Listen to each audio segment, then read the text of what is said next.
Hello, welcome to the NurseOurNurses Mentorship Program. My name is Jasmine. I am the founder of the NurseOurNurses Mentorship Program. I've been a nurse for over 15 years. My specialties include ICU, PACU, OR, and endoscopy. I've been a travel nurse for 7 of those 15 years, and I've had a blast. And that's why I created the NurseOurNurses Mentorship Program, because I want to share what I've learned helps me maintain my career satisfaction and longevity. Here is one thing that will help you along your way, teammates, because you're all my teammates. I'm a travel nurse. I'll probably end up working with you at some point or another, right? Did you read the title? If you want to work harder, be lazy. How? I'll tell you how. Okay. You come into work, you didn't want to, right? You're trying to cut corners. You don't want to talk to your patient. You don't want to look up your patient's history.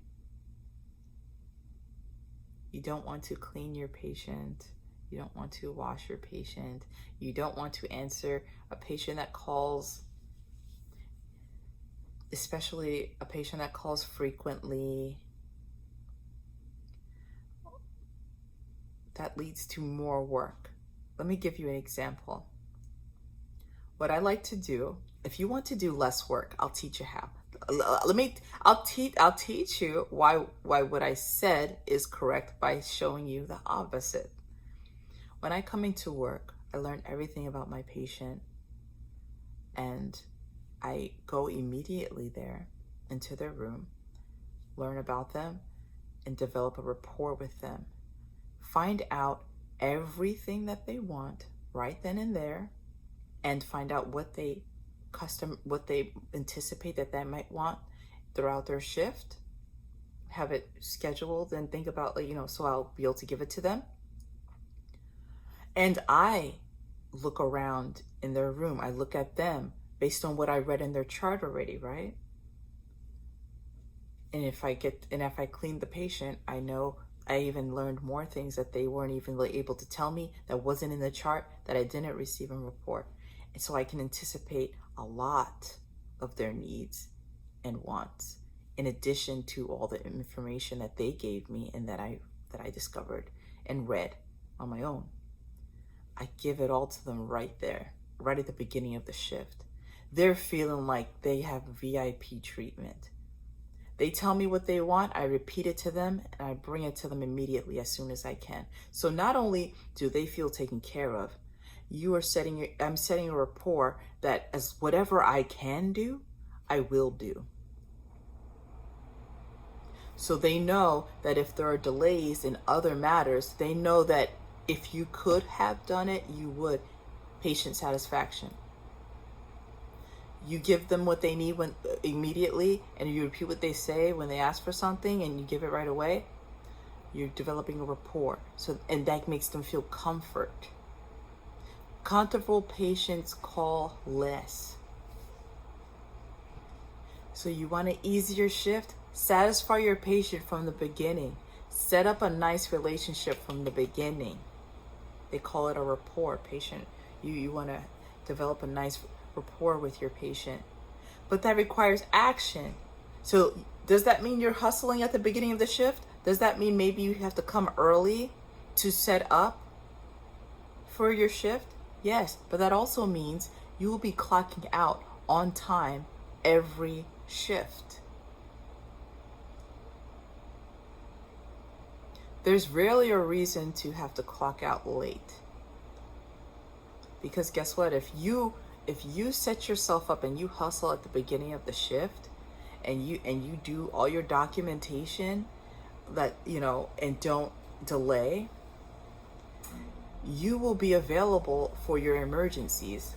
So unless there's a code or a rapid response or something really out of the ordinary, like at 7:01 or something like that,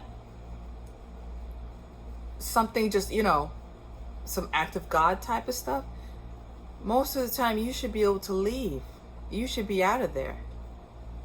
so that you can come back and provide that wonderful care again. Then you're happy.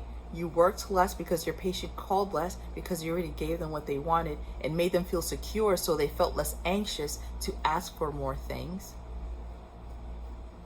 And then you get to document and keep yourself composed in case of any emergencies throughout your shift. And help out your teammates. Help out your teammates to help them help prevent them from encountering emergencies throughout their shift, which would also take up your time. So then when you do that, you work less. But if you're lazy, or if you want to have a bunch of conversations with your coworkers at the beginning of the shift and you didn't set yourself up, and then next you know, an hour or two goes by and you haven't even really developed a rapport with your patient or addressed any of their needs, your patient is going to be insecure, calling you. Your documentation is going to be backed up while your patient codes. You might catch a problem so late that it leads to a code, but if you did your documentation and read the patient's chart at the beginning of the shift instead of chatting it up or sitting or not wanting to be there and being in a bad headspace, it could have been a quick adjustment. Just give a PRN medication and no code at all. But because you were trying to avoid your work, you missed something that led to something bigger that requires even more work. You know how much documentation a code and a rep response is? And if you're not in the ICU, then you have to transfer the patient, and laziness makes more work. I can go on and on about this. That's just one example. I want to teach you how to enjoy yourself, enjoy your patient, enjoy your shift. No matter where you are, no matter how hard your patient assignment is, there is a way to enjoy it, and I want to teach you how, because I want people who enjoy their job to be my teammate, so we can have a good shift together. Once again, this is Jasmine from the NurseOurNurses Mentorship Program. I have an email in the description box. Please feel free to contact me. I provide one-on-one consultations because as I know from working around the country for over 7 years, that each facility is very different. So providing one-on-one consultations can help me to give you mentorship based on your facility, your specialty, your situation. Also, as you know, anything that grows needs nourishment, so there's also a PayPal link in the description box. Looking forward to talking to you soon. And once again, please like, share, and subscribe. All right, talk to you soon. Bye.